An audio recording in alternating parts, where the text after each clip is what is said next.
Cordial saludo, mi nombre es Camilo Rodríguez Torres, pertenezco al grupo 60. A continuación vamos a describir el proceso que se requiere para capacitar a un técnico en un diagnóstico fitopatológico referente a una enfermedad de las coníferas. Para el diagnóstico fitopatológico se requiere diferenciar entre signos y síntomas, y a la vez, conociendo la especie y las condiciones ambientales y las condiciones del lugar, determinar qué daños físicos puede presentar la planta o qué características son pertenecientes a otro tipo de afecciones que no estén relacionadas con algún agente causal fitopatogénico. Los objetivos de esta capacitación es dar los elementos necesarios para que el personal técnico reconozca las características entre signos y síntomas que puede tener una enfermedad y se puede hacer, digamos, un diagnóstico presuntivo acerca de los daños que está sufriendo en este caso pues un árbol, una planta, y de esta forma el personal técnico tenga información básica necesaria para hacer la observación en campo, muestreo y luego llevar las muestras al laboratorio en donde se podrá de forma definitiva determinar cuál fue o cuál es el agente fitopatogénico. En el reconocimiento en campo, las enfermedades pueden parecerse mucho unas a otras. Sin embargo, los signos que puede llegar a presentar son micelio, que ya es un poco más específico de color marrón, con hifas puntiagudas que presenta paredes gruesas. Lógicamente esto tiene que hacerse con el uso de la lupa. El micelio ectotrófico puede llegar a ser de color marrón, amarillo o color crema. Este crece sobre la corteza del árbol y también en las raíces cuando se presentan ya infecciones muy avanzadas. Los síntomas son las manchas de color rojizo que se presentan, digamos, en las raíces, en la albura o en el duramen, que ya son efectos de pudrición o presencia del hongo. Al cortar un tronco en secciones transversales o diagonales, se puede apreciar en los anillos de crecimiento estas manchas de color café rojizo que pueden estar en forma de anillo semicircular o presentarse en forma vertical en el caso de los cortes transversales o longitudinales.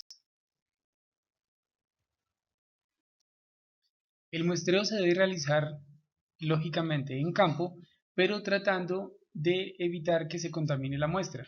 Para esto se deben llevar bolsas esterilizadas que no hayan sido utilizadas en ningún otro tipo de muestreo. Las muestras se pueden tomar de lugares como la corteza, en donde ya se evidencia los daños que se ha causado, en las raíces, por ejemplo, cuando los árboles presentan volcamiento, y en algunos casos se hace necesario llevar un poco de muestra del suelo que esté presente. Se debe determinar que la muestra sea de plantas que presentan la enfermedad. Sin embargo, es necesario tomar otro tipo de información adicional en la cual se indique si se presentan inundaciones o problemas de fertilización. Dependiendo del tipo de planta, se pueden recoger partes de esta. En el caso, lógicamente, de árboles, se va a tomar corteza o lugares donde se evidencie el daño o la pudrición, como puede suceder en las raíces, en árboles que presentan volcamiento.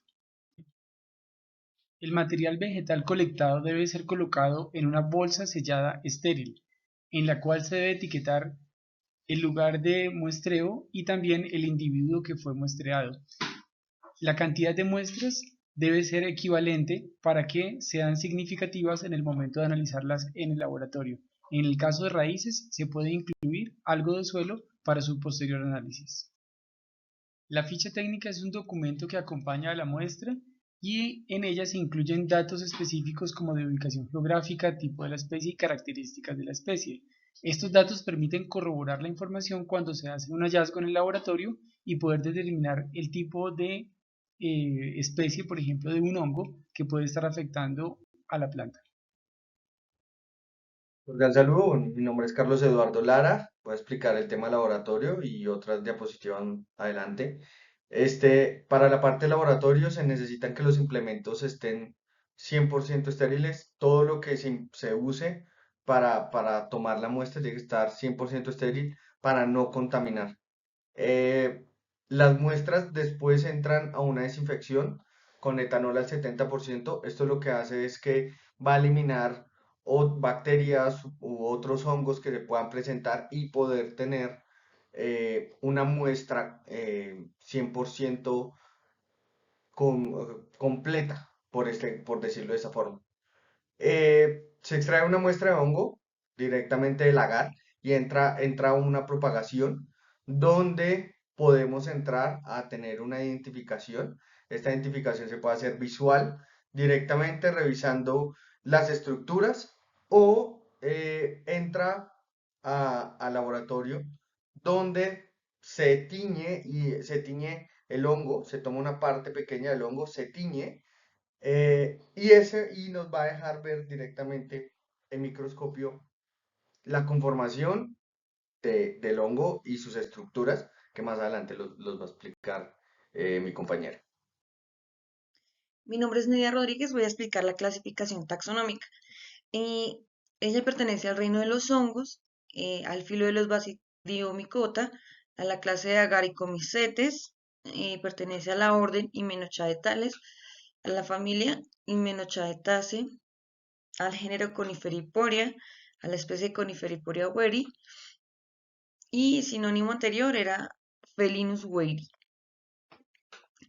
Antes se pensaba que Coniferiporia weri y Coniferiporia sulfurascens eran dos formas diferentes del mismo hongo, uno que atacaba al cedro rojo occidental y otro el abeto Douglas. Pero en 2016, gracias a estudios que se realizaron, se confirmó que son especies distintas. De hecho, pues ya se habían tenido algunos estudios en los 90 donde se había sospechado cierta circunstancia. Luego, ambas especies fueron separadas del género original donde estaban, que pertenecían a los Felinidium, y se agruparon en uno nuevo llamado Coniferiporia. Este nuevo grupo ya tiene 4 especies conocidas, cada una atacando tipos distintos y específicos de árboles, sobre todo en las coníferas y en lugares geográficos diferentes. Los árboles infectados empiezan a crecer más lento, con hojas más pequeñas, descoloridas y desiguales. También pueden tener menos conos. Suele afectar a grupos de árboles y aunque algunos parecen ser sanos al principio, eventualmente se caen con el viento porque las raíces ya están podridas. Los árboles jóvenes mueren más rápido. Bueno, muy buenas tardes, pues mi nombre es David Gómez y voy a hablar sobre las estructuras morfológicas macroscópicas del hongo. En cuanto a las estructuras macroscópicas, estas son las que nosotros podemos ver así a simple vista, o sea, de forma normal, o sea, lo que podemos nosotros observar a sí mismo. Y pues entre esas tenemos el basidiocarpo, el micelio, hifas y basidiosporas esféricas. El basidiocarpo, pues, esta es la parte visible del hongo, que es, o sea, esta se encuentra en la superficie del tronco y pues esta puede tener forma de sombrero o, esti- o estípite o himenio.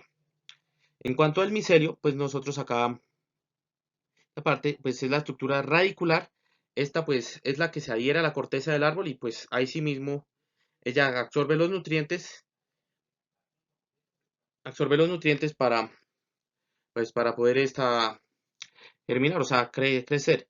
Y las hipas, pues son las estructuras que ayudan al hongo pues a adherirse a esta corteza. Pueden ser finas o ramificadas y se encuentran en la superficie del micelio. En las basidiosforas esféricas, pues son estructuras reproductivas del hongo que se dispersan en el aire y pueden germinar en un nuevo sustrato. Bueno, muchas gracias. Buen día, mi nombre es Lady Muñoz y voy a explicar las estructuras reproductivas microscópicas del hongo. Bueno, entonces las estructuras reproductivas del hongo se hacen a partir de hifas, los cuales son filamentos microscópicos, los cuales construyen el cuerpo del hongo. Estas son septadas divididas por tabiques y puede variar su grosor y son las responsables de la absorción de nutrientes del sustrato. Cuerpos fructíferos. Este hongo produce cuerpos fructíferos, los cuales pueden ser observados a simple vista. Estos suelen tener forma de estromas o apéndices, los cuales sobresalen de la madera infectada y su color puede ser de color marrón o grisáceo. Esporas. Las esporas es de la reproducción sexual del hongo weri. Se lleva a cabo a través de de esporas las cuales se forman en estructuras especializadas llamadas basidios. Estas son generalmente hialinas y tienen formas variadas, lo cual puede ayudar en la identificación del hongo. Por los esclerosios. Estos son estructuras de resistencia las cuales le permiten al hongo sobrevivir en condiciones adversas y son generalmente compactos y oscuros. Conidios, esos son del ciclo reproductivo asexual. Puede producir conidios que son esporas formadas a partir de hifas especializadas llamadas conidioforos y estas esporas permiten al hongo dispersarse rápidamente en el ambiente. Gracias. Bueno, la distribución geográfica reportada para el hongo. El hongo se reportó en el departamento del Chocó, en la zona cercana al Darién. Este hongo tiene las condiciones necesarias para poder formarse y estar presente. Tiene condiciones de humedad, lo cual nos ayuda en el tema para todo el tema del hongo. También algo que se presenta y es que es una zona muy apartada de un acceso difícil y complejo, lo cual hace de que el hongo pueda estar presente y pues se pueda dar todos los requerimientos para que se presenten las plantas y que nosotros como agrónomos pues tengamos esa dificultad directa para entrar y darle un manejo al hongo, ¿no? Bueno, es un tipo de enfermedad, es una enfermedad que genera podredumbre, lo que genera es una serie de defectos que lo que hacen dentro de la planta es un marchitamiento o una pudrición directamente dentro del árbol. No es una enfermedad nueva, ya se tienen reportes sobre la misma. ¿Qué es esta enfermedad? Básicamente se propaga por el contacto entre las raíces de árboles afectados. Actualmente no se tiene un tratamiento directo que sea eficaz y que nos pueda ayudar. En tanto la parte agroquímica no hay. ¿Qué se sugiere? Se sugiere básicamente la rotación, trabajar sobre especies que sean resistentes a este hongo, como es el caso del pino ponderosa o pino cortota, que suelen ser un poco más eficaces o resistentes en el tema con este hongo. Bueno, como conclusiones, tenemos la identificación de síntomas y el muestreo y análisis en el laboratorio permiten la correcta identificación del agente causal de una enfermedad fitopatógena. Lo que se hablaba anteriormente, importante poder tomar bien esas muestras, entender bien los procesos del hongo y posteriormente pues poderlo revisar en laboratorio para comprender cómo debe ser el manejo o dar una solución, podría ser innovadora también al tema. La presencia de Conifera weiri en los bosques estudiados indica un riesgo significativo para la salud de las poblaciones de coníferas. Es un hongo que puede, no es obligado, es un hongo que puede estar en las ramas, en las raíces de, de árboles muertos, puede estar en raíces de árboles que fueron cortados hace mucho y seguir estando ahí presente. Y pues que el contacto con raíces lo que va a hacer es propagar mucho más este tipo de hongo. La pudrición de raíces, Albura o duramen, pueden comprometer la estabilidad estructural de los árboles, lo cual a su vez afecta la biodiversidad y la funcionalidad del ecosistema forestal.